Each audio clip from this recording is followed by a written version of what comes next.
Shalom, Kol Halal Yahweh, Bahashim, Yahweh Shai, Bahashim, Makah Kodash. Double honors to the apostles and elders of Great Millstone. Peace and blessings to the hopeful elect, to the Akim doing the work in truth and sincerity, as well as the few Akwat that listen and learn. This is Brother Shuar with a quick lesson through the spirit and power of Yahweh Bahashim, Yahweh Shai. And this lesson is entitled, What You Aren't Willing to Sacrifice Becomes the Sacrifice. So, the people of this world, man, those who don't have the true wisdom, knowledge, and understanding of Yahweh Bahashim, Yahweh Shai, of these scriptures, they're in darkness, man. The scriptures say that those that don't, if they speak not according to this word, there is no light in them, meaning the scriptures, right? So those who don't have this understanding of the scriptures, they're in darkness. So they're not going to be willing to sacrifice anything that they have, in the times to come, their possessions, their job. You already seen it with the juice. A lot of people, just because, they have a decent job, they bow the knee. They bow to the image of Baal, in this time dealing with Esau's, his beast system, and it's only going to get worse when these devils, basically they're going to collapse the society, and then they're going to usher in that new system, that digital system by way of the MOTB, the Charagma, talked about in Revelation 13 and 16. So a lot of people, man, even a lot of people that were so-called in the truth, are they're not gonna be able to sacrifice what they have for the Lord, man, for salvation, because ultimately they don't have the spiritual eye and the spiritual discernment and the faith to see, to believe in what's coming on the other side, which is the kingdom. They don't trust in the Lord at the end of the day.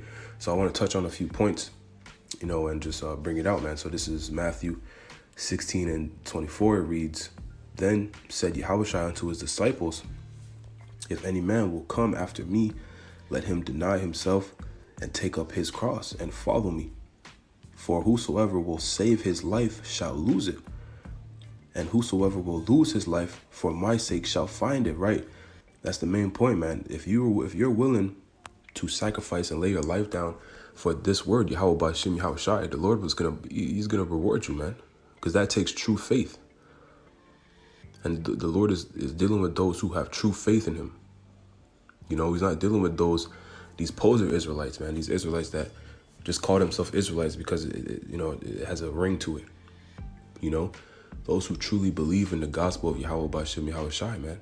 Ultimately the elect, those first fruits that Yahweh Shai created and the foundations of the earth, Lord's will, those of us who are sincere are a part of that number, but that remnant, the 1/3 of Israel talked about in Zechariah 13 and 8, that is going to be delivered, man. They're going to have faith in Yahweh Bahashim, Yahweh Shai, and it starts with that 144,000, the elect, right? So if you're willing to sacrifice, man, the Lord is going to make sure you're good. That's basically the test. The test is the Lord showing you, okay, are you willing to go this far for me? And if you are, then okay, I'm going to get you through it. But if you're not, then you're going to reap what you sow. That lack of faith is basically going to be going to bite a lot of people in the ass, man. It's going to bite most people in the ass because they don't understand, man, that this faith is going to be a very, very, valuable thing, in these times to come. And it already is. But like I touched on in my last lesson, people are going to really start to understand why this thing is so crucial. So being in this truth is the best. That's the best position you can be in, man. So these people that aren't willing to sacrifice, to not bow the knee to Esau's wicked society, his wicked system, not to take that Charagma, are the ones that are going to take the Charagma. They're going to be judged for it, man. It's automatic death sentence, and the Lord tells us that. But they're not going to be able to have the faith to get through it, man. But Lord's will, we are, man, because we have the Spirit. So reading on in verse 26, it reads, For what is it a man profited if he shall gain the world and lose his own soul? And what shall a man give in exchange for his soul, right? And these, a lot of our people, a lot of the Israelites, they sell out to Esau because, they're trying to get out of, their bad situations because we're under these curses, man. We're suffering as a people. But here it is, the Lord has given us the pathway to salvation, to end the suffering. But, they'd rather go the route of Esau, which Esau is just going to put you in a worse situation, man. He's going to offer you some money and some gifts. But the scriptures tell you a gift destroyeth the heart, man. So it's going to lead you astray. He's really going to put you on a worse path than you were before. That's why you see a lot of these celebrities, bugged out on all kind of drugs, doing all kind of crazy stuff. When they try to expose Esau, it never goes well for them. They might get put to death. Esau might put them to death. And it all ties into basically not trusting Yahweh Bashim Yahweh Shai. Because if you trust in the Lord, man, you trust in, the prophecies written and the promises written for the Israelites, starting with the elect. You're not going to sell your soul, man. You're not going to bow the knee to the image of all. You're not going to do these things where it can compromise your salvation. You're just not going to do it because you have faith, and the Lord is going to, the Lord is going to get us through, man. Isaiah 65, the Lord lets us know that his servants will eat in these times to come, man, in Jacob's trouble. And we have faith in that, and you got to have faith in it because faith is the only thing, that's going to, basically, that's going to make you, allow you to get through what's coming, man. That's the only thing, is that faith, right? Isaiah 33:6. So let's read on. That's pretty much the point. Let me see if there's more on this. Yeah, we could finish this out. So Matthew 16:27, it reads, "For the Son of Man shall come in the glory of his Father with angels, or with his angels, and then he shall reward every man according to his works. Verily I say unto you, there be some standing here which shall not taste of death till they see the Son of Man coming in his kingdom." Right? So a lot of the elect, man, Lord's will be all those numbers. We're not going to see death. See, but faith is what's going to get you to that point, man. It's faith in the Lord and faith in the words that he has written, man. These comforting words that he left for us, by way of these scriptures. Ephesians 2:8 tells us that faith is a gift from the Lord. And it is, man, that the Lord has to bestow that faith upon you first and foremost. That's why, again, being in this truth is just the best situation you can be in. And like I said, man, I'm going to keep saying it. More and more people are going to understand this, coming up to these days of Jacob's trouble. Because things are going to get so bad, and the men of the Lord are going to be stable, man. They're going to be a lot more calm, and composed through all these things because we understand what's going on. We understand, why it's happening, and what the Lord said he would do for those that serve him. So let's get this in Isaiah 31:1. It reads, "Woe to them that go down to Egypt for help and stay on horses and trust in chariots because they are many, and in horsemen because they are very strong. But they look unto the Holy One, but they look not unto the Holy One of Israel, neither seek the Lord." Right? And the first line is what I want to harp on. It says, "Woe to them that go down to Egypt for help," man. And we know America's spiritually Sodom and Gomorrah. It's it's the Roman Empire all over again. It's not ancient Babylon, but it's the daughter of Babylon. And it's also spiritual Egypt. Right? So woe unto them, destruction. Woe means destruction. Unto them that go down to Egypt for help, man. They're going down to Pharaoh for help, which is who? The powers that be today, your boy Joe, Sleepy Joe. And ultimately it's really the elites behind the scenes. But, they're leaning on our enemies, leaning on these so-called white people, these Edomites, the wicked of the earth, for help. When all this devil is going to do is destroy you, man. That's all he wants to do. He wants to put everybody in servitude and live at the top, the elites of his nation, as they serve, and they serve and serve and serve. And then the cycle repeats. That's really what they want to do. That's basically what the NWO, that's the end result, with everybody being chipped. And they want to do away with the nation of Israel. But these are the people that are going to help for, man. That's why it says woe unto them, man. It's because you're not seeking the ways of the Holy One of Israel, which is Yahweh Bashim Yahweh Shai.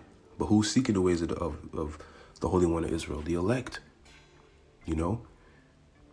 So being in this truth, man, this is, man, I can't say that enough. You know, the value of this thing is immense. You know, so we gotta, we're gonna be willing to let go of these things, man. You know, I pray, that Yahweh Ratazah, that, I'm willing to continue to sacrifice, man, because I know, every brother that's sincere in this thing, has testimonies of things that they've recently sacrificed, and over time, over the course of being in the truth. But, even more so now, because things are turning up, everybody's sacrificed for this truth, man, because we understand this truth is what's going to get you through at the end of the day. And this is a temporal world we live in. This is a wicked temporal world. And Micah 2:10 tells us what? Arise ye and depart, because this is not your rest. This world is polluted. It shall destroy you with a great destruction, or a sore destruction, roughly paraphrasing.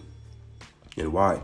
It means arise ye and depart, because, meaning don't be a partaker in the wicked ways of this world. Don't be engulfed in the ways of this world. Depart from the ways of this world, because it's wicked. Job 9:24, the earth is given into the hand of the wicked.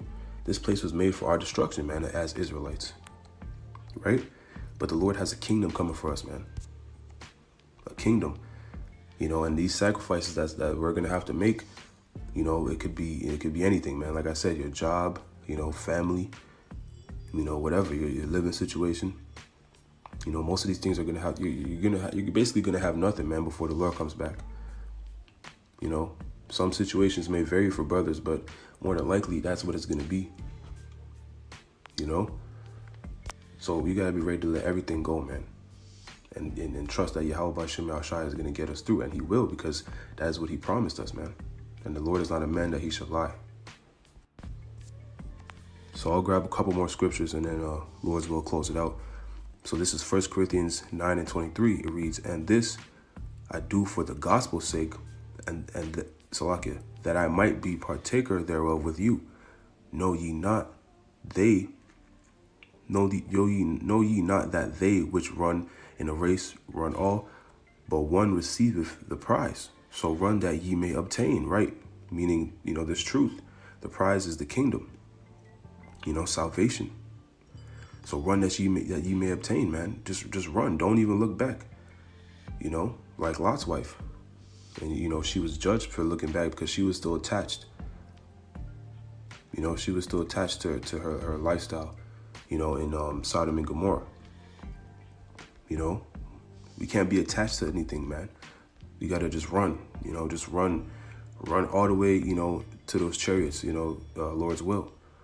Verse 25, it reads, "And every man that striveth for the mastery is temperate in all things. Now they do it to obtain a corruptible crown, but we an incorruptible," right? The people, you see a lot of Israelites, man, Jake is skilled, man. Jake is the salt of the earth. So we got talent in all aspects of life, and they're athletes, entertainers, rappers, actors, whatever. They're doing, they're mastering their craft to obtain these corruptible crowns, man. Ultimately dancing with the devil, Esau, Edom. But what are we trying to do, man? We're trying to master these scriptures to obtain that incorruptible crown, the kingdom, an everlasting kingdom, man, where we as a nation, starting with Yahushua, King David, and the 144,000, rule the earth, man, have dominion over the earth, and we're made immortals, perfect beings, perfect, and there's going to be perfect harmony amongst our nation, perfect family structure. The children are going to be able to rejoice. Everything is going to be back in order, and it's going to be true peace on the earth, man. And we're going to live, how we were meant to live, man, in a complete paradise. And these other nations are going to be subject to us, after they serve out their sentence, because we know they have to serve out their slavery sentence of 1,000 years because of what they've done to the nation of Israel. But nonetheless, everybody's going to benefit from the rulership, man. An everlasting rulership for the Israelites. That's what we have coming. So all this stuff, man, this stuff is vain. Stuff is all vain, man. So if you're not willing to sacrifice, you're really insane, man. You're crazy, man. But it's all of the Lord at the end of the day. That's why you got to pray that He keeps the Spirit on you, right? So yeah, let's get this last one. In Ecclesiasticus or Sirach 12:10, it reads, "Never trust thine enemy, for like as iron rusteth, so is his wickedness. Though he humble himself and go crouching, yet Yet take good heed and beware of him. And thou shalt be unto him as if thou hast wiped a looking glass, and thou shalt know that his rust have not been altogether wiped away, right? So never trust thine enemy, man. Who was our enemy? Esau, Edom, and really these other nations, but particularly Esau, Edom, the so-called white man. And he's the one orchestrating all this stuff behind the scenes, you know, trying to implement this NWO, right? So we got to be able to, you know, have the spirit to let everything go, have the faith to let all this stuff go, because, you know, at some point Esau is going to have to, he's going to make you, you know, have to sacrifice. You're going to have to choose, man. You're going to have to choose between, you know, this devil's system, you know, or the kingdom of heaven. And it's going to be, you know, it's going to be a hard decision. No, it's not a hard decision, but it's going to be, you know, trials and tribulations that go into making that decision. But at the end of the day, if you have that faith, man, the Lord is going to take care of you. You know, the Lord is going to take care of you. That's what we got to believe in. You know, not this devil, because at the end of the day, he's trying to destroy you. Right? But the elect is going to, you know, scriptures say in Romans that the elect have obtained it, but the rest were blinded, man. So this is really the message, a message for the elect, right? So yeah, I just wanted to make that point and, you know, bring that out, something I was meditating on. And the brother Atazawan, or the elder brother Atazawan from Atlanta, had made that statement a couple weeks ago, I think, or maybe last week. You know, that's also where the inspiration came. And it's a very strong statement that whatever you're not willing to sacrifice will become the sacrifice, right? So we got to be willing to sacrifice everything, you know, and the Lord is going to give us everything in return, right? So Lord's word is edifying. I'm going to close it out. Give all praises, honor, and glory to Yahweh, Bahashim, Yahweh Shai, Bahashim, Rakakwadash. Double honors to the apostles and elders of Great Millstone. Shalom, Kwam Yasharala, and the Bible Ball.